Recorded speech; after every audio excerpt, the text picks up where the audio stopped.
जय हिंद दोस्तों, वंदे मातरम। पश्चिम बंगाल की मुख्यमंत्री ममता बनर्जी को सुप्रीम कोर्ट से ऐसा झटका लगा है जो उनकी राजनीतिक चालबाजी को बेनकाब करने के लिए काफी है।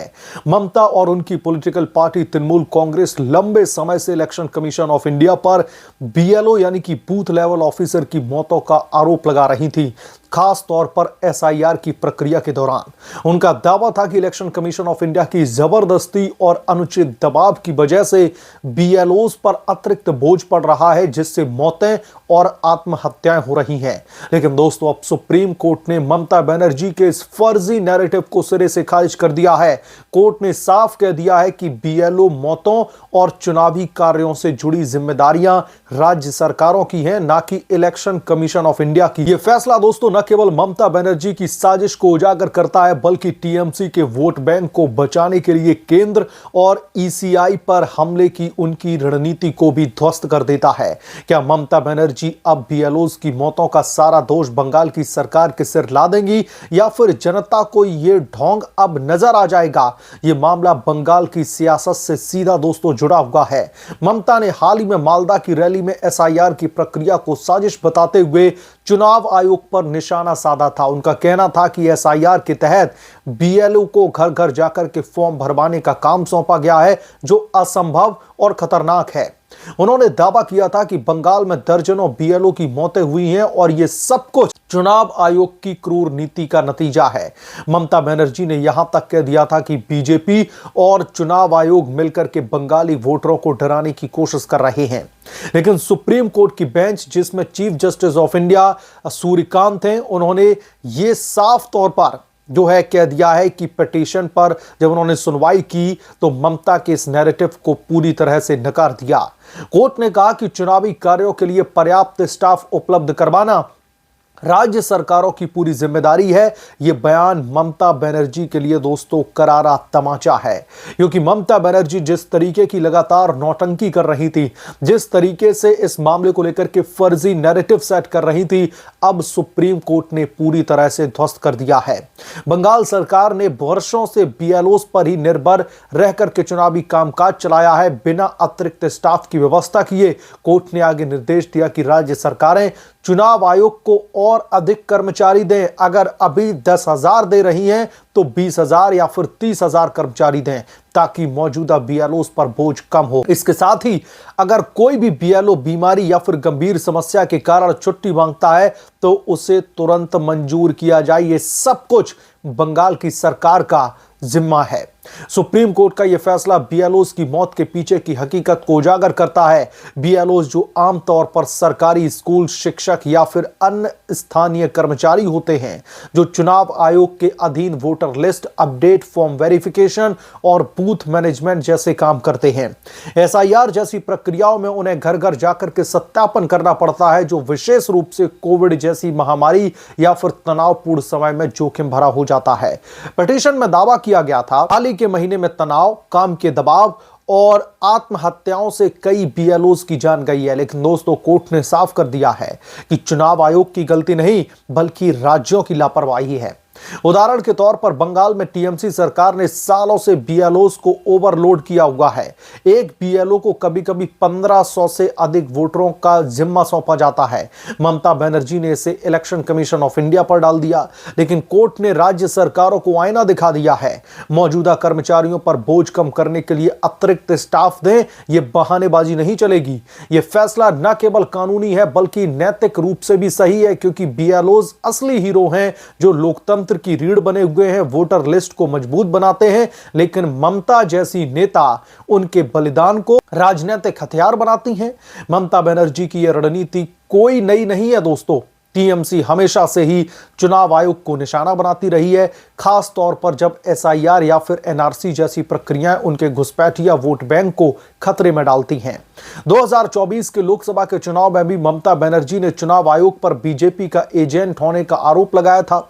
अब एसआईआर के तहत वोटर लिस्ट साफ करने की प्रक्रिया चल रही है, जो 11 दिसंबर तक चलेगी। ममता बुरी तरीके से डर रही हैं कि फर्जी वोटरों का पर्दाफाश टीएमसी की हार का कारण बनेगा, इसलिए बीएलओ मौत का बहाना बना करके चुनाव आयोग को बदनाम करने की कोशिश की जा रही है, लेकिन सुप्रीम कोर्ट ने कहा है कि राज्य सरकारें चुनाव आयोग को पर्याप्त संसाधन दें ताकि बीएलओ सुरक्षित रहें। यह झटका ममता बनर्जी के लिए इसलिए भी बड़ा है क्योंकि बंगाल में बीएलओ ज्यादातर टीएमसी समर्थक शिक्षक हैं। उनकी मौतें टीएमसी के लिए वोट लॉस का खतरा पैदा कर सकती हैं।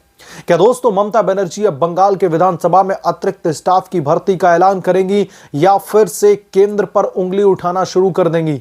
बीजेपी के नेता शुभेंदु अधिकारी ने तुरंत प्रतिक्रिया देते हुए कहा कि ममता दीदी का ढोंग अब पूरी तरीके से खुल चुका है। बीएलओस की मौतें टीएमसी की लापरवाही का नतीजा है, न कि चुनाव आयोग की लापरवाही।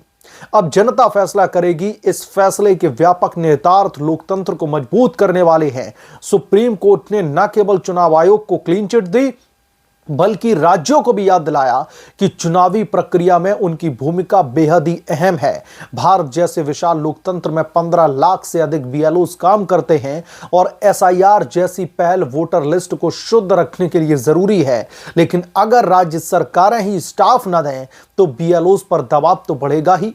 कोर्ट की टिप्पणी की अगर छुट्टी मांगे तो उसको तुरंत मंजूर किया जाए, बीएलओस के मानसिक स्वास्थ्य पर भी जोर देती है। ममता बनर्जी को चाहिए कि वो बंगाल में बीएलओस के लिए हेल्पलाइन, ट्रेनिंग और इंश्योरेंस की व्यवस्था को दुरुस्त करें, बजाय राजनीतिक बयानबाजी के।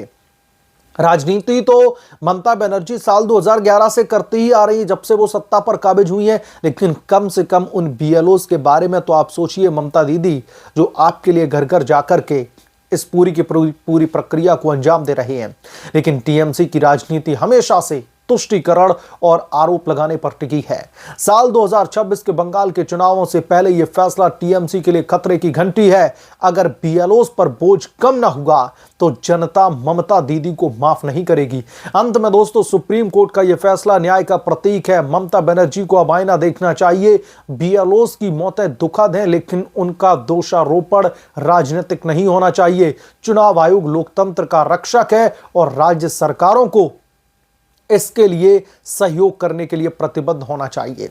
मैं अब उस तमाम लिबरल लॉबी से पूछना चाहता हूं, मैं तमाम उन लिब्रांडू पत्रकारों से पूछना चाहता हूं कि जब चुनाव आयोग के खिलाफ में ममता दीदी जी ने बंगाल की सड़कों पर उतर करके आह्वान दिया था, बीएलओस की मौत को लेकर के लगातार बिफर रही थी ममता दीदी चुनाव आयोग के ऊपर, केंद्र की मोदी सरकार के ऊपर, तो अब जब सुप्रीम कोर्ट ने यह साफ कह दिया है कि चुनाव आयोग की इसमें कोई भी गलती नहीं है, चुनाव आयोग को सीधे तौर पर सुप्रीम कोर्ट ने अपने फैसले में क्लीन चिट दे दी है। सुप्रीम कोर्ट ने साफ साफ कह दिया है कि बीएलओस के जो नंबर्स हैं उनको बढ़ाने की जिम्मेदारी चुनाव आयोग की नहीं है। यह जिम्मेदारी ममता की सरकार की जिम्मेदारी है, राज्य सरकारों की जिम्मेदारी है। तो ममता बनर्जी, सब कुछ आप जानती हैं, बंगाल की मुख्यमंत्री है, यकीनन तौर पर आपको रूल्स एंड रेगुलेशंस भी पता होंगे। जब बीएलओस की नियुक्ति राज्य सरकार के अंतर्गत ही होती है, आपको ही बीएलओ की नियुक्ति करवानी है, तो फिर आप इतने कम बीएलओस पर क्यों ये सब कुछ काम करने दे रही हैं? आप और भी बीएलओस की नियुक्ति क्यों नहीं कर रही हैं? तो ये अब सुप्रीम कोर्ट की ममता बनर्जी को दो टूक, या फिर यूं कह लीजिए ममता बनर्जी की सरकार को जो लताड़ लगाई गई है, इससे अब ये साफ जाहिर होने लगा है कि कैसे ममता बनर्जी इस मामले को पॉलिटिसाइज करके, कैसे ममता बनर्जी इस मामले को राजनीतिक मुद्दा बना करके अपने राजनीतिक फायदे के लिए राजनीतिक रोटियां सेकने के लिए दिखाई दे रही थीं। बहरहाल, इस पूरे के पूरे मामले को लेकर के आप क्या सोचते हैं, आपकी क्या राय है, हमें कमेंट करके जरूर बताएं। जल्द मिलूंगा किसी दूसरे बड़े अपडेट के साथ में, तब तक के लिए धन्यवाद। अगर आप लोग चैनल पर नए हैं तो प्लीज चैनल को सब्सक्राइब कर लें और साइड बने बेल आइकन को जरूर प्रेस कर लें, ताकि जब भी मैं कोई बड़ी खबर लेकर के आऊं, कोई नई खबर लेकर के आऊं, तो उसकी नोटिफिकेशन सबसे पहले आपको मिले।